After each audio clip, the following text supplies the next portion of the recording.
Hello and welcome to another episode of the Scottish Crypto Show. Today's episode we're going to look at the Bitcoin monthly close and some bullish crypto news in the headlines this week. Before all that, if you like the video, please like and subscribe to our YouTube channel and follow us on Twitter at ScotsmanCrypto. If you're looking to get started in crypto or invest in Bitcoin, there's plenty of links in the description. There's our free Telegram group which gives daily trading signals. There's a link for Swissborg which gets you free crypto when you deposit. And there's also a link to Luno, the Bitcoin wallet, which gives you £10 free Bitcoin when you sign up and verify.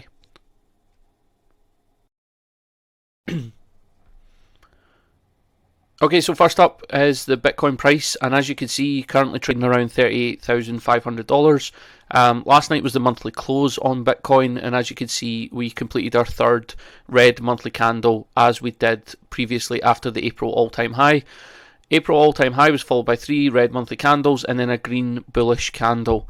So we're hoping to see this pattern return after the November high, and if so, it's something like I'm drawing on screen just now, so probably a wick down to test these lows that were set last month, and then a bullish candle that engulfs the previous red candle. If we see that, then we are very bullish, and I expect that to come, so I'm not convinced that we won't retest these lows before moving up a lot higher this month, but finishing the month above 38,000 was very bullish for me.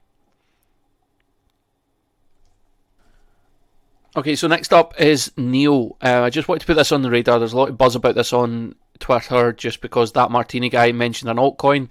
As you can see, it's trading at $19 right now. It has traded as low as $3 in the past, and on the weekly chart it does look to be playing out a cup and handle scenario, which is very bullish, which would mean, you know, we started high, we've come up, and now we're drawing out the handle, and hopefully that's going to be a bullish play for us going forward.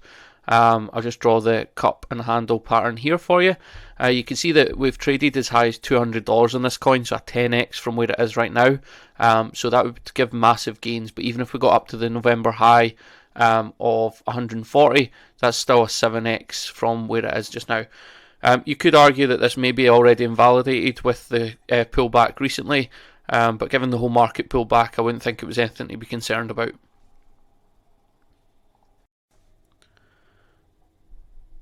Okay, first story today is the news that FTX has been valued at over $32 billion. Now this comes as another round of fundings taking place with a Canadian pension plan getting involved and a bank in Japan offering investment to the company. The company's led by Sam Bankman-Fried, who some of you might know as a crypto billionaire, but FTX was worth only $1.2 billion in 2020, so you can see a massive growth in this company, and it's now valued at way more than Coinbase. FTX allows you to deposit, exchange and trade cryptocurrencies, and you can just see the growth in the sector. It's now one of the most valuable companies in cryptocurrency right now. Okay, next up is the story that India imposes a 30% crypto tax on crypto profits and NFTs. Now, this is massive news for the space. Just a couple of months ago, there was threat of an India crypto ban. It seems like lawmakers there are choosing to regulate the space instead. Now, while a 30% tax seems like quite a high levy, it's better than banning the cryptocurrency altogether. And we can see in the next article, Deloitte did a survey which suggests 82% plan to invest in crypto once it's regulated, with around 20 million people in India already having an investment in cryptocurrency. So this is really bullish news. As I've said before, the more regulation that comes to the space, it just opens up the door to more and more people getting exposed to it. There's still a bit of fear about scams and about rug pulls that once those are alleviated and there is proper clarity and regulation in the space, more money will flow into cryptocurrencies.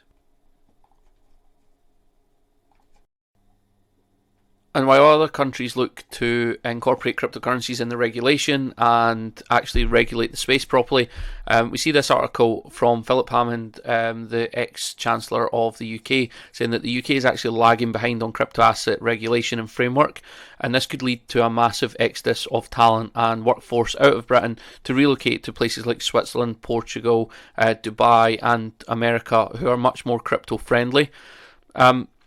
what I've spoke about before on the channel is that when you regulate crypto and when you're friendly to cryptocurrency, not only do you get an influx of money, but you also get an influx of talent and new tech companies, and this could be really damaging for the future of the UK as a financial leader if they don't regulate this space quickly.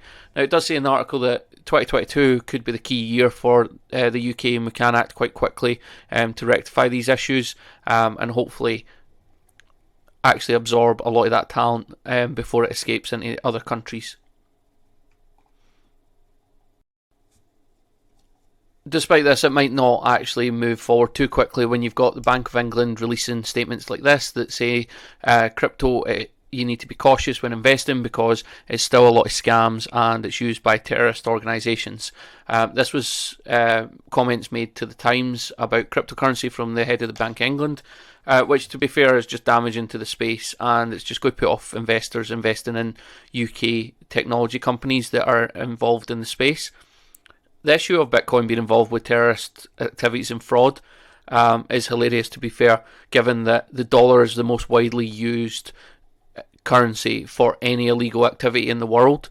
All the drug cartels in Latin America use dollars, all the corruption that goes on in Africa use dollars, and before cryptocurrency was a thing, there was mass fraud, terrorism and corruption. So to say that Bitcoin is involved in that, it's just another hypocrisy from the financial authorities because they're scared that Bitcoin's actually going to replace them as the key institutions. And just to highlight what Philip Hammond's saying, here we see that more banking partners in America are partnering with NYDIG, the digital investment group, to offer their customers Bitcoin trading and currency transaction facilities this year. So it just shows that if the UK doesn't act quickly, we will be left behind on the global cryptocurrency journey. This also comes as Joe Biden, President of the United States, is looking to make a statement on cryptocurrencies, Bitcoin and digital regulation this week. So if that comes, Britain has got a long way to catch up. Next up is another story about the advancement of Bitcoin in the States. Here we've got Congressman Tom Emmer confirming that he would be interested in taking some of his salary in Bitcoin.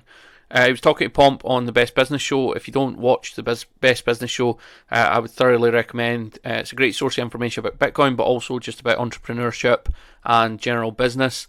But Tom Emmer was talking confidently about Bitcoin. He totally understands the future of Bitcoin in the crypto space and the need for regulation. And he was talking about how he will be happy to adopt Bitcoin as part of his salary. And it's just another example of where the United States is leading the way in adoption, which, if we go back 12 months, nobody would have said. So it does show that the UK can catch up if they act quickly.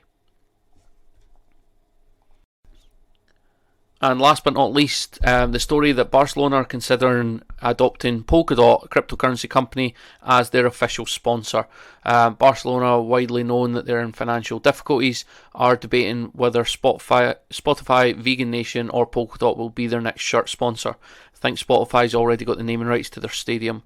So this could be massive, and it just really puts cryptocurrency and different cryptocurrency companies at the forefront of everybody in Europe's face, and I think that could be massive for the space and for Polkadot itself, which is going through a massive growth this year.